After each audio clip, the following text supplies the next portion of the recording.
My husband texted, "I'm stuck at work."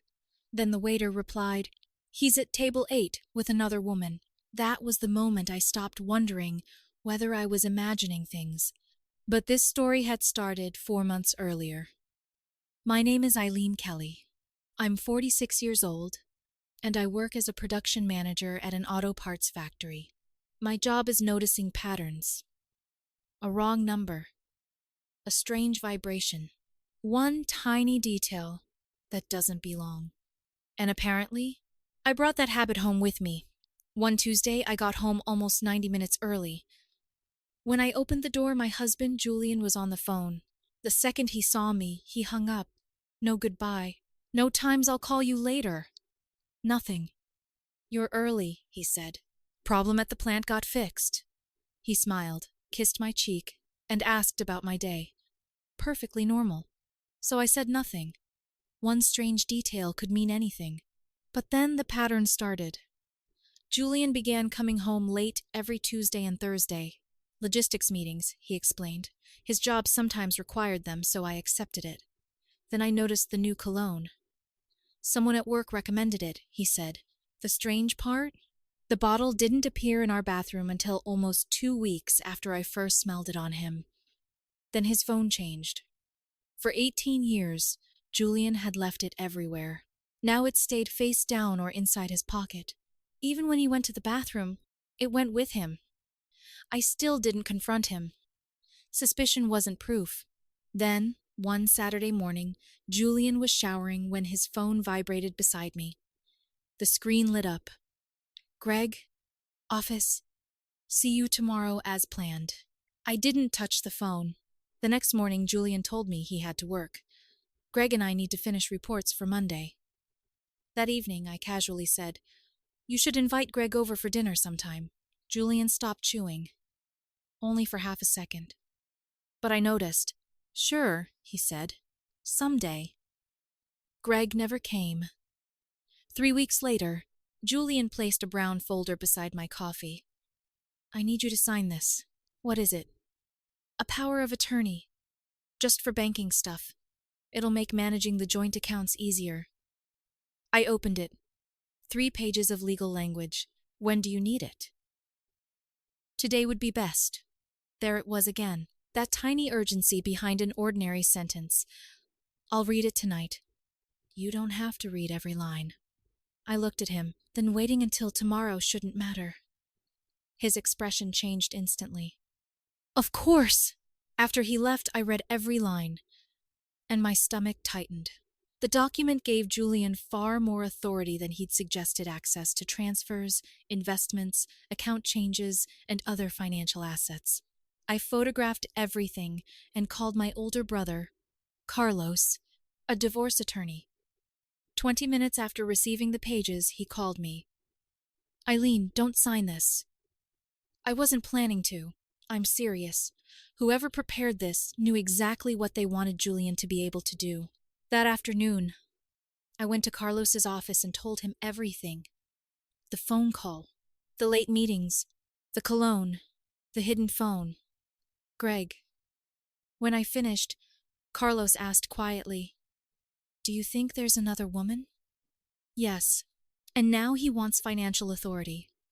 He leaned back. "That worries me more than the affair." I felt cold. What should I do? "Don't confront him." I stared at him. Carlos continued, "If he's planning something, confronting him only teaches him to hide it better. First, we protect you." Over the next day, Carlos helped me document our finances, secure part of our savings, and place alerts on important accounts. Then he surprised me. "Now sign it. You just told me not to. Before you were exposed. Now you're not. Let Julian believe you still trust him." So I signed. Julian looked almost relieved. He kissed me and slipped the papers into his briefcase. "Thank you. This makes everything easier." He had no idea how right he was. 2 days later, I visited La Toscana, an Italian restaurant Julian occasionally claimed he used for business dinners. A waiter named Marco knew us. His smile disappeared when I asked about Julian. Does my husband come here often? Marco hesitated. Yes. Alone? He looked away. No. My chest tightened. Who is she? I don't know her personally. Dark hair. Late 30s. Professional looking. How close are they? Another hesitation. They hold hands. Then quietly, I've seen them kiss. There it was. No dramatic explosion. Just 6 words, ending 18 years of certainty. How long? 3 months, maybe more. Do you know her name? Marco thought for a moment. She paid once, Victoria Salazar. That night, I searched her. Victoria Salazar, 39. Financial consultant. Then I found something that made the affair seem almost secondary. A company registration.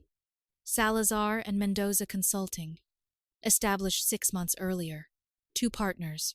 Victoria, Salazar, and Julian Kelly. My husband hadn't simply found another woman. He was building another life.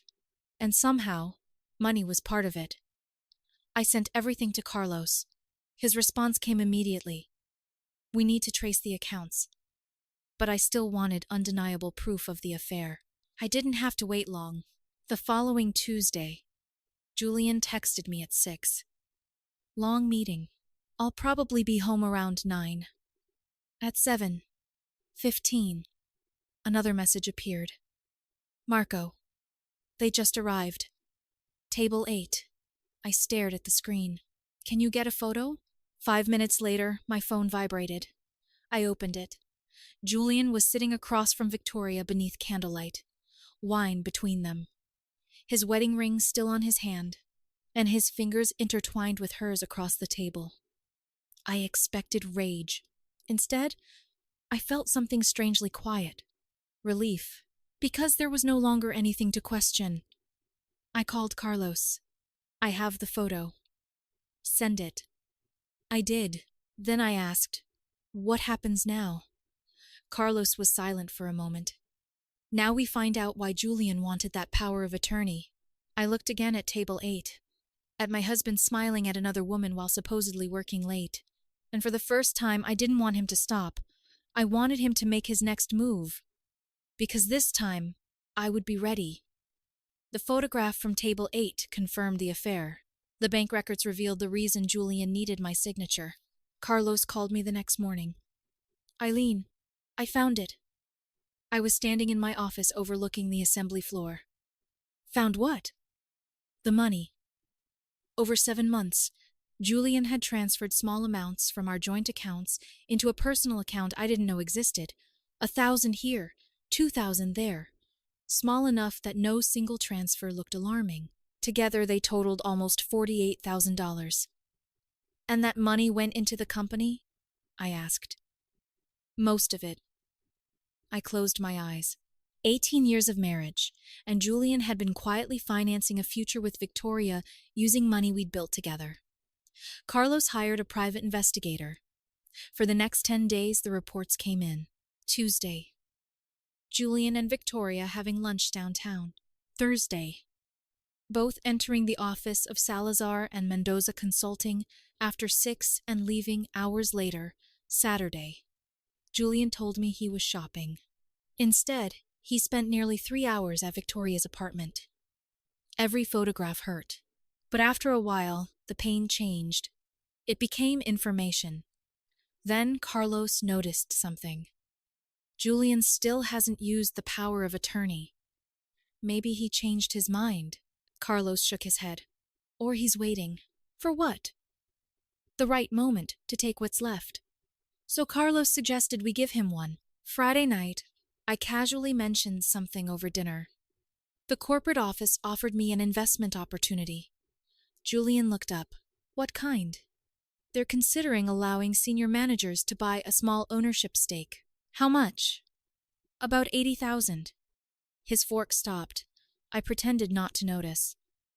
I haven't decided. The deadline is in 2 weeks.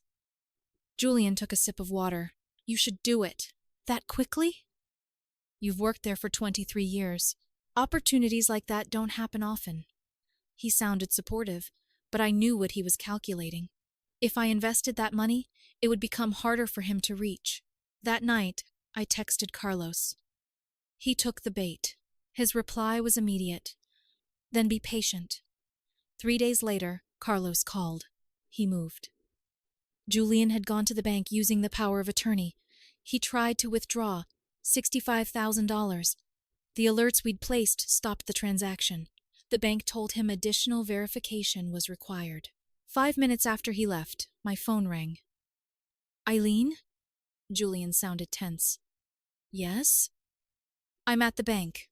There's some kind of alert on our account. Why are you trying to withdraw $65,000? Silence. I needed to make a transfer. For what? I'll explain tonight. No, come to my office. Eileen? Now, Julian. I hung up. Carlos arrived before he did. 20 minutes later, Julian walked into my office. Then, he saw Carlos. His face changed. Why is your brother here? He's my attorney. Julian went pale. Attorney for what? I closed the office door. How long have you been sleeping with Victoria Salazar? He stared at me. What? Victoria, your business partner. I don't know what you're talking about. Carlos placed a folder on my desk. I opened it. Restaurant photographs. The cafe. Victoria's apartment. Bank records. Company documents. Julian stared at them without speaking. Finally, he whispered, You had me followed? We documented what you were doing, Carlos said. Julian looked at me. You've been spying on me. You've been lying to me. His jaw tightened. It wasn't supposed to happen like this. Then tell me how it was supposed to happen. Nothing. I pushed the bank statements toward him. $48,000. His eyes dropped. You moved it into an account I didn't know existed.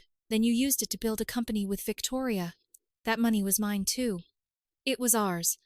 I pointed toward the power of attorney. And this morning you tried taking another $65,000. The company needs capital. There it was. Not denial. An explanation. I almost laughed. So you were going to finance your new life before telling me our old one was over? Julian's expression cracked. You don't understand. Then explain it.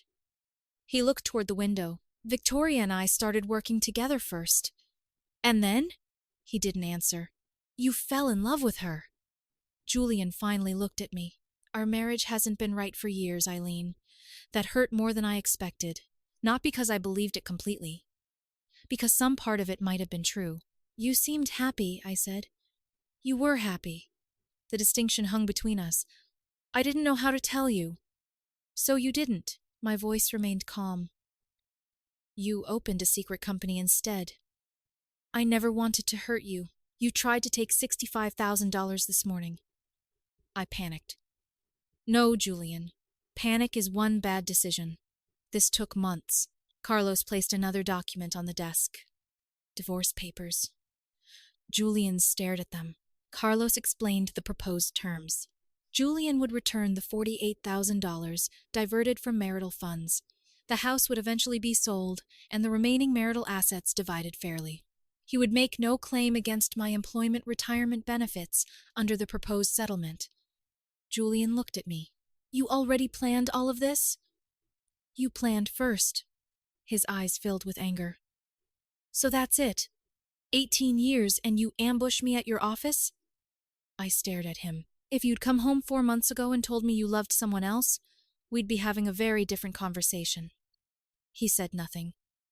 The affair ended our marriage, I continued. The money ended my willingness to trust you. Julian didn't sign. He took his coat and left. That night, he didn't come home. Around 11, an unknown number called me. A woman's voice answered when I picked up. Eileen Kelly? Yes. This is Victoria Salazar. For a moment, neither of us spoke. Then she said, I think you're being unnecessarily cruel to Julian. I actually laughed. You called me to defend my husband? He made mistakes. $48,000 worth? Silence. The company is legitimate, she finally said. Then you shouldn't mind explaining where its capital came from. Her tone hardened. Julian told me your marriage had been dead for years. Then he should have divorced me years ago. Eileen. And Victoria? Yes? How much of your own money did you put into the company? Silence again. That told me enough. Don't call me again. I hung up. 3 days later, Julian hired his own lawyer. The first letter accused me of controlling him, invading his privacy, and improperly restricting marital funds. Carlos read it and smiled without humor. He's fighting. Can he win? He can make it expensive. Then Carlos showed me our next move. Because the company Julian had built with Victoria had been funded partly with disputed marital money, Carlos wanted the court to temporarily restrict those funds while the divorce proceeded. If that's approved, I said, what happens to their company? They lose access to the disputed money until this is resolved. I thought about Victoria's silence when I'd asked how much she'd invested herself. Do it. Several days later, the temporary restriction was granted. That evening, Julian appeared at the house for the first time since our confrontation. He looked exhausted. You froze the company. I protected disputed assets. You know what this is doing to me. I looked at him. What did you think taking $65,000 would do to me? He had no answer. Then he said something unexpected. Victoria thinks you're doing this because you're jealous. I almost smiled. Is that what you think?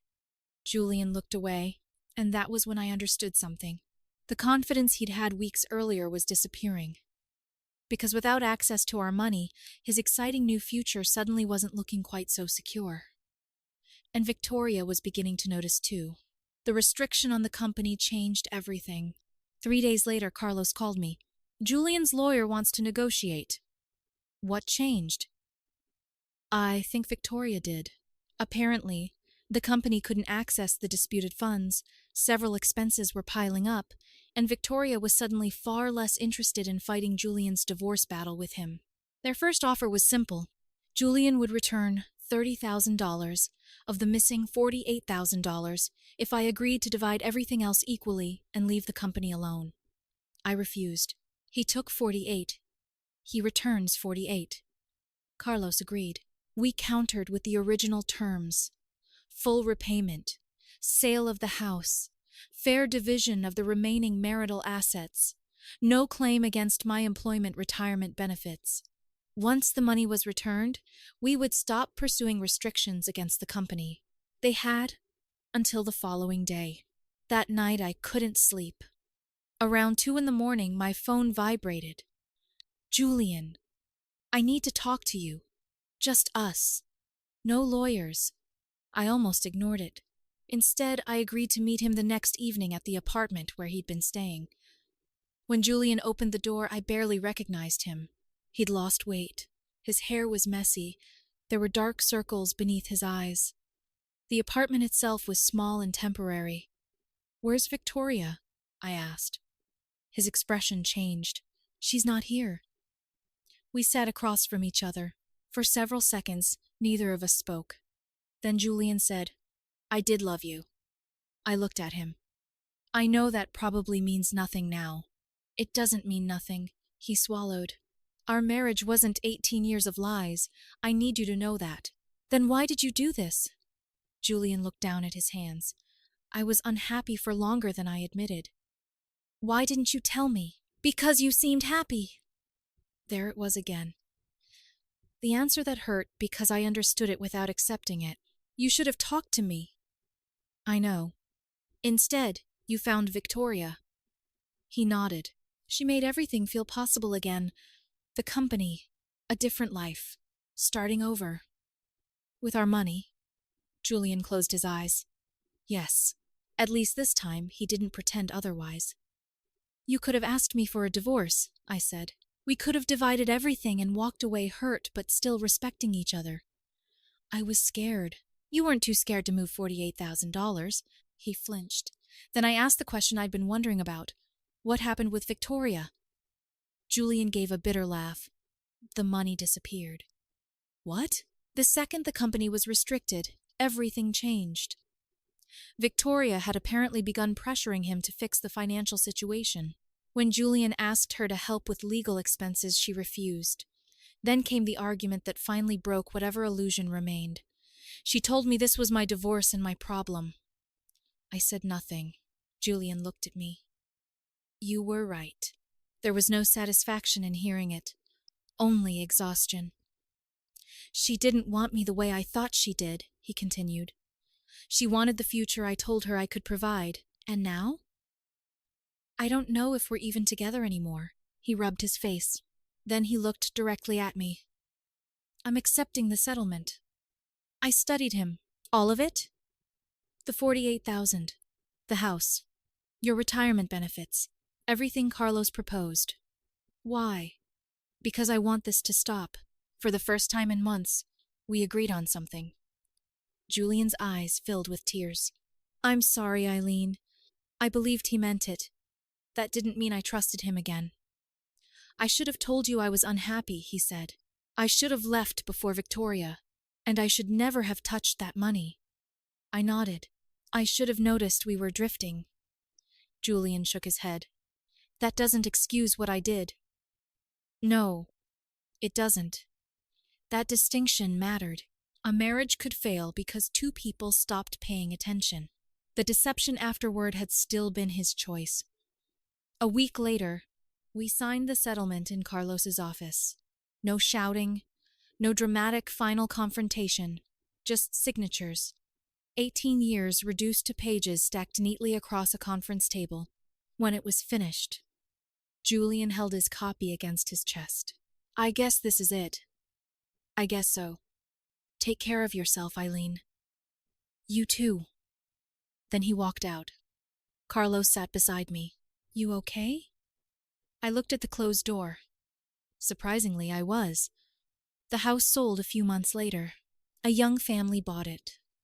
Watching them walk through the rooms during the final inspection hurt more than signing the divorce papers had.